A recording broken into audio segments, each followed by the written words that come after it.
making our way sa Caloocan for an ocular visit. So bago yung pakita lang namin sa inyo yung isang project natin dito sa Quezon. This will be this week. So yung planning video natin for a client, paano natin siya dinesign and yung mga coordination natin kay client. Para bago tayo pumunta doon, lansyado na tayo. Let's go. Bago yun. Let's go, kape muna tayo maaga-maaga. So,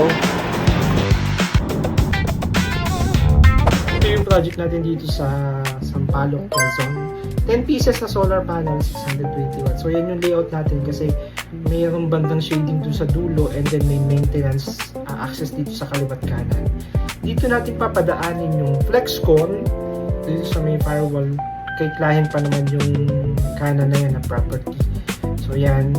Yung molding naman natin nasa loob, malinis na malinis. Dito natin papadaanin sa poste and then sa biga papunta dun sa portion na yun na meron nating 6 kilowatt hybrid na Sungrow and then 16 kilowatt hour na battery MBL 160. Yan yung magiging layout natin. Propose, approve naman ni client bago tayo pumunta, approve na yan ni client. So yan yung ating project dito sa Sampaloc, Quezon.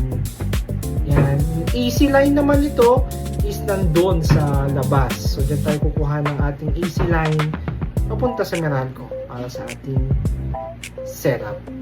Dito yan. Napakaganda property. Papakita ko sa inyo sa comment section kung ano nangyari dito. Abangan nyo tong project na to. Lalagyan natin sa comment section yung nangyari. Salamat!